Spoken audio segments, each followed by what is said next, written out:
I don't know what he thought was gonna happen, but there was no way he was gonna defeat this raid boss. This small, again, that small attack that he really thought it was gonna do something. This is like the equivalent of a Charizard, I mean, of a Charmander fighting a Charizard.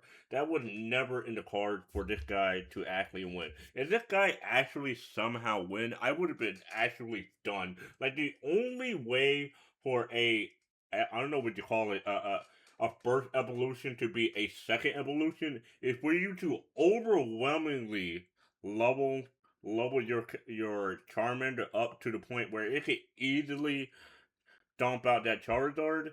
Yeah, that's the only way that was ever gonna happen. But this guy hasn't even been grinding for that long, so there was no way this was realistically gonna do that much damage. And not only that, this guy is a stingray. This monster right here is a stingray.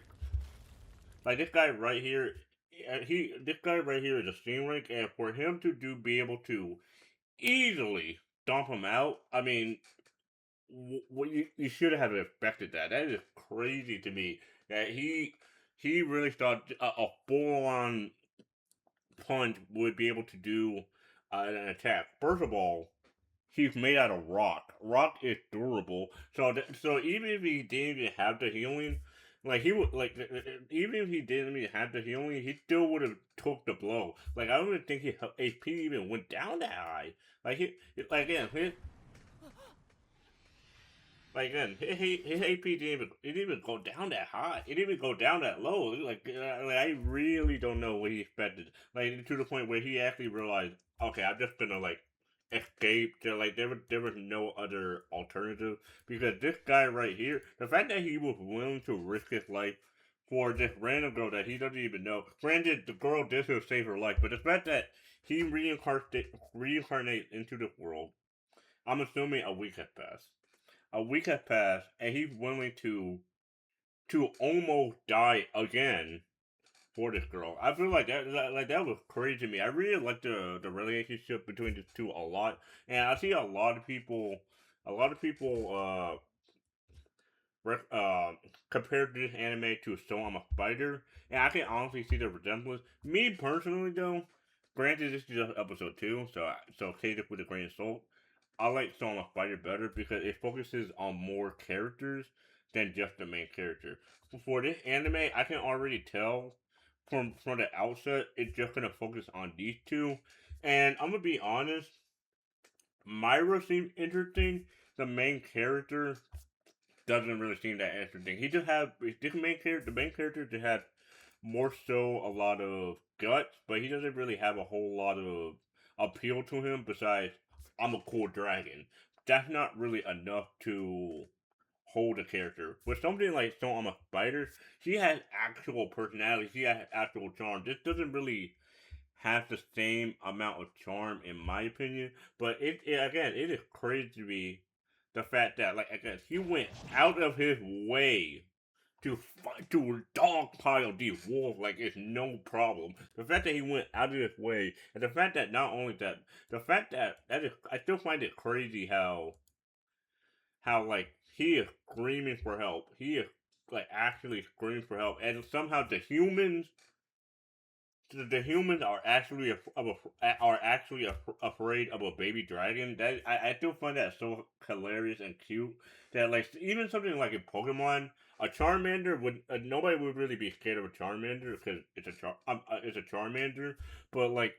It's a Charmander, it's cute, but like the fact that no one finds this thing cute at all, they just want to straight up just kill it off rip, and it's just crazy to me that even though you can tell, like even from the outset, like you can tell, like, why would he be here if we wanted to try to help her? Like, the fact that these humans aren't even thinking, like, the fact that, like, why would he bring a human to a human village when he's gonna be outnumbered? That doesn't logically make sense. And for him to come to the realization that he actually just has to like leave, like act like straight up leave, like he has to realize that he actually had to leave these people because he would have just downright died.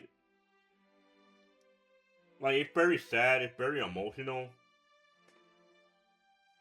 そうかそうだよな Like it's a very sad scene, and they all like they just give up. It's just a very sad and sober scene, but I can really appreciate that he leaves Myra in their arms and actually just goes godsend and wishes the best for her and tries not to look back. It's just so very wholesome seeing how like he just say like my job is done and they got the rest. I really liked it. I do like this episode. I do like the message it brought across. I do think this guy's personality is meh, but his loyalty and guts are respectable. I really like the tone of the show. I really like the vibe. Cause for me personally, I love a Sekai anime. That's pretty. You probably already know this. It's probably obvious by this point. But for a Sekai anime, I really like how it's not off rip where this guy is instantly OP.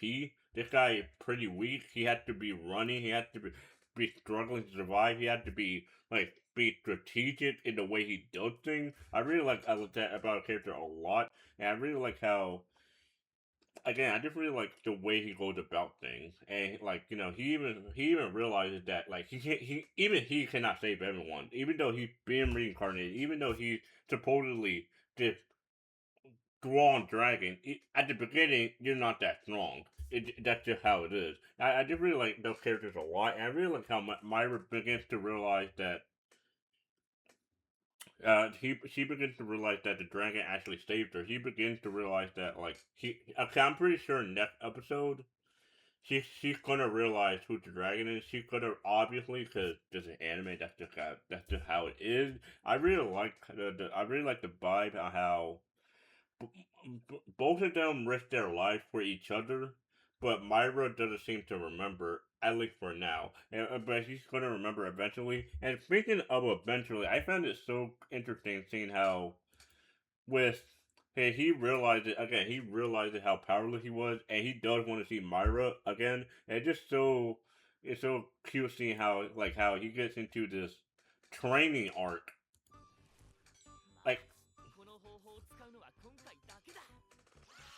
Like actually just start wailing on these wolves that actually just go through town, and I just really like these characters a lot. I just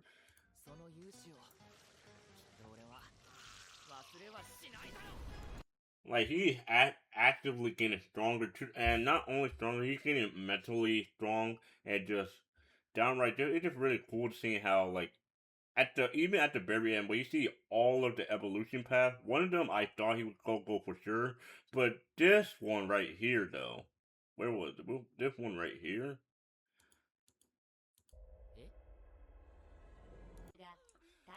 the young plug dragon, young play dragon.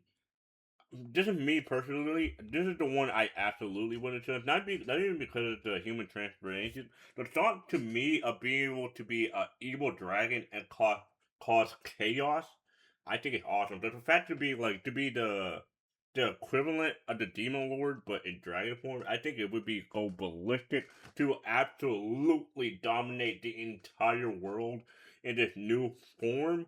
I think will go awesome because being real, besides Mario, who the guy had no friends. He had no reason to love this planet. He had no connection to this planet. So I would absolutely double down by dominating the world, controlling the world, take whatever I want, and absolutely wreak havoc just for the sake of it. I think that would be truly fun. But obviously, this is an anime. It's not going to be that villain route. Even though I think that would be a funny concept to see.